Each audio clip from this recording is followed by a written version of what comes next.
Welcome to Return on Intuition, the podcast where strategy meets soul. I'm Erin McMahon, a marketing leader, startup advisor, mom of two, and lifelong seeker of what's real. In a world ruled by data, speed, and artificial intelligence, there is a space where we pause to tune in. Each week, we'll explore what it means to lead, build, parent, and grow, not just with logic, but with intuition.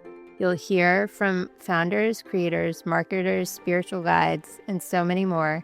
People aligning ambition with purpose and using their intuition as a real tool for transformation. Because when we pay attention, get present, and trust our instincts, that's when the magic happens. Let's get into it.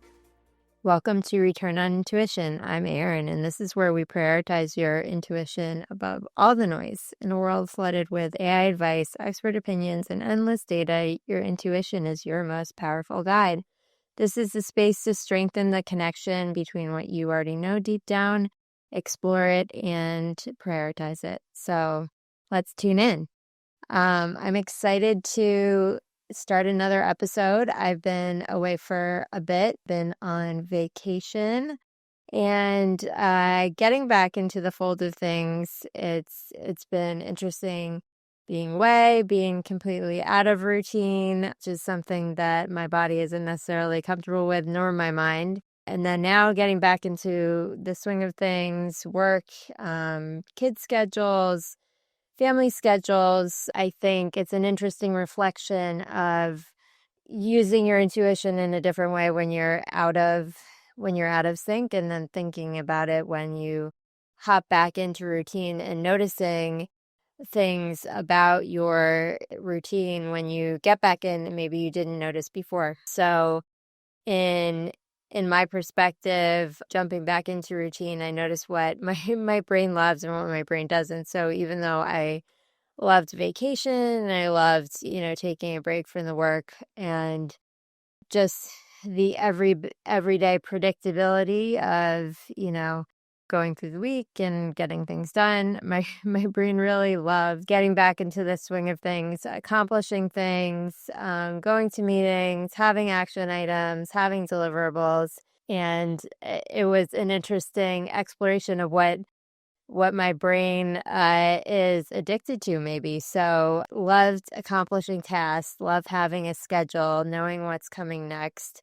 And, I started examining how I did things and how I get things done. So even though my schedule is segmented in terms of when I do work, when I have meetings, I also noticed in doing work, I really like jumping from one thing to another and getting those small dopamine hits from sending email, answering questions, doing small tasks. And I had to reflect to myself, okay, what is the bigger picture? What do I really want to get done in the day, in the week? And that's something that I probably lost and hadn't reflected on as much before. So coming back, I want to be more intentional with my time, and I want to get, things done to make sure that at the end of the day, at the end of the week, I not only have done things that make me feel good within, an hour of getting them done, an hour of responding to someone and getting a thank you, but then, at the end of the day or at the end of the week, I say, oh, I finished this big project, or I've advanced this far in what I'm doing with this company, or I've advanced what I'm decided to do with my own business. And it is easy for me and more desirable to me to default into the short term. What can I do right now and feel like I've gotten something done and I've moved the needle a little bit? But then when I reflect on the longer period of time and the larger goals I want to accomplish, I think if I am not intentional about my time and focus on those things that are harder, then I won't be as happy or feel like I've made enough progress. So that's something that is more apparent now than it was prior to going on break, probably because I was just so focused on getting a lot of things done that I needed to do, and there was less opportunity to procrastinate and get things done, but then also there were just a lot of short-term things, and I had a destination to go to. This is even easier to do, to focus and distract the brain or keep it on the dopamine hits in the age of AI and using tools as using AI tools to get things done or to help advance, what you're thinking or what you're doing. So in a lot of cases, let's take writing as an example. Like I used to, think about an article that I needed to write, and I'd really have to process it in my brain. And it would either be, a period of brainstorming to myself, looking up articles, writing down ideas, and then like literally sitting and writing. And now it's easy to write an outline, put it into a search engine or put it into an AI engine and have it come out with something. It doesn't come out with something great necessarily. And I've been studying a lot about how to put information and prompts in. So it certainly can help guide along the process, but there are different LLM engines that are useful for different things. And it certainly helps give ideas, organize thoughts. But when it really comes down to it, there's a period of writing concentration that exists, as has always existed, and I believe will always continue to exist in the future, where human discernment and getting and refining your ideas is really important. So I bring this up because, number one, AI and AI tools help with dopamine hits and moving the process along and feeling like, okay, I put this prompt in and now I have this output. But what is needed internally and does not go away and is part that I think we should always cherish is our internal discernment, our internal intuition to look at what is good, what is not good, what do we like, what is the final result we want to see. The negative part about this is there's a proliferation of tools that say they can solve our problems for us, do our work for us, that make it easier to distract from doing the harder work of reading, writing, revising, thinking. Those things are delayed gratification because it's slower to think. It's slower for things to come to you. Sometimes you have to wait for the flow or for ideas to come in or things like that. But that's still a really important part of the process. And for me, I avoid that when I can because it's easier to get the quick hits. It's easier to say, okay, here's something that I've moved the needle a little bit. Here's, somewhat of the result, but it's really not where it should be. And so it's important to take that intentional time to get it from where you're using the tools and you're developing what you need to, either for teams internally, organizing your thoughts, sharing ideas, or whether you're publishing a full product. So in my mind, there are more things and it's easier to distract yourself from that. I'm using my intuition to do as I see these proliferation of tools, which I think are important for us to use, important for us to know, important for us to understand and integrate within our workflows. It's important to understand how they integrate with our workflows and where we need to adapt and use our discernment to produce the best work, produce the best insights, however we can. So what I've done as I start back to work and, get into the flow of things is figure out when in my schedule, when in my day can I do these smaller things that are more tool-oriented, task-oriented, and when can I set aside time for concentrated work.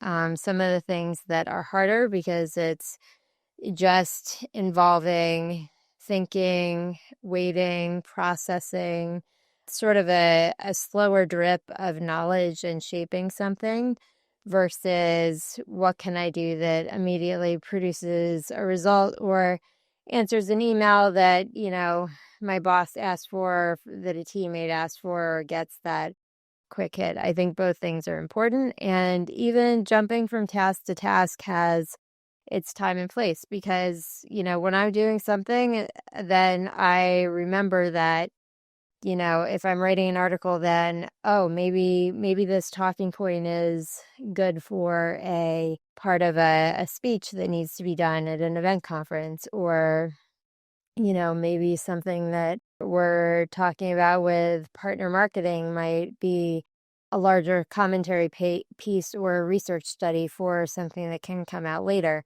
And those parallel thought processes are ways that ideas come up and can jump from one thing or another. Those are really important, but it's also equally important to have the discernment to say, where can I put this in my mental brain, compartmentalize it, and or where can I organize it within my digital or, writing repertoire or schedule to put it in a place where it needs to be in order to get things done.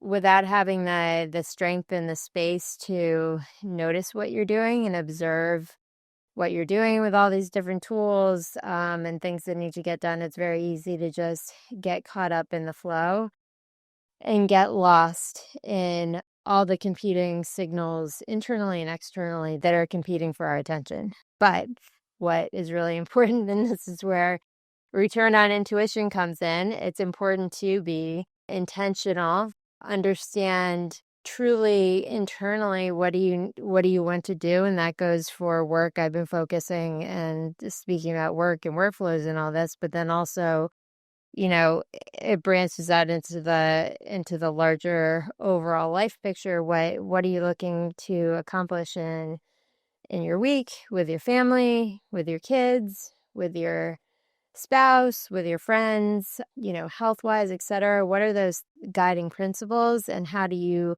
keep those in mind as you are going about your day?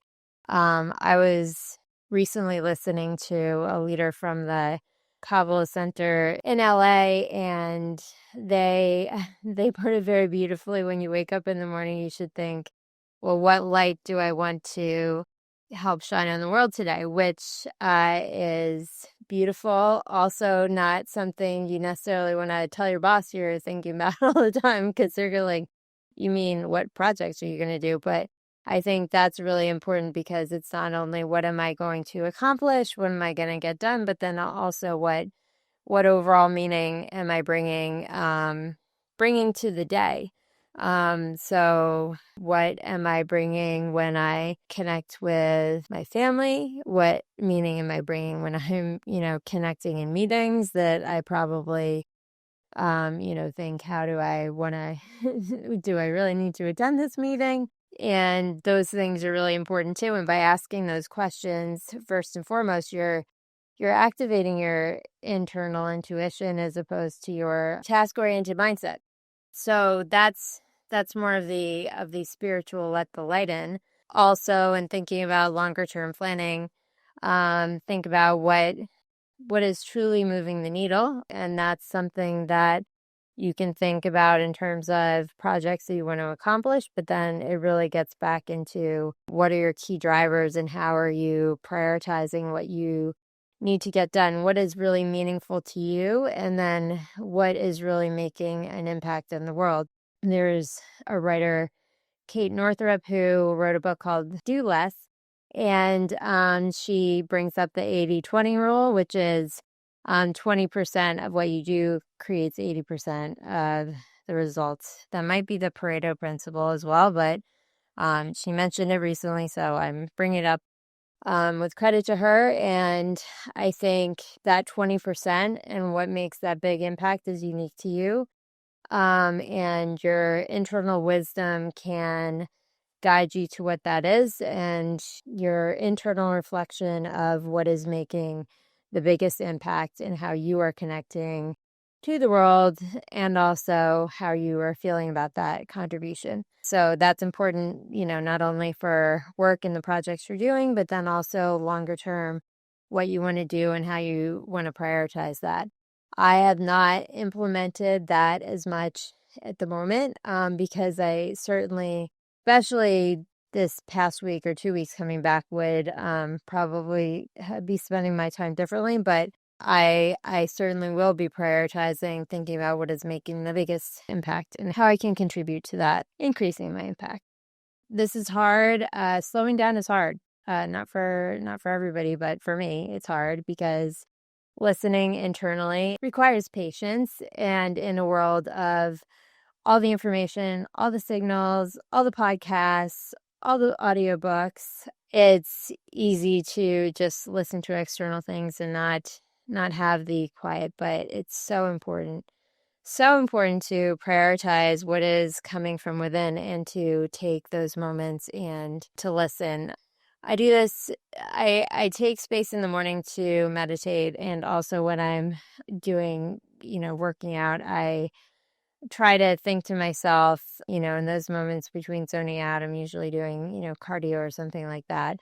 That time allows ideas to pop in that can't really come from an external source. They may be, based on past information that I've, ingested or informed. But if it's coming back into my mind at a different point, then, somehow it's surfaced from a signal from within. So, those are important things to incorporate and consider. And it's important to have different points of the day to do that, not just first thing in the morning, but I think regular check-ins throughout the day, and certainly evening.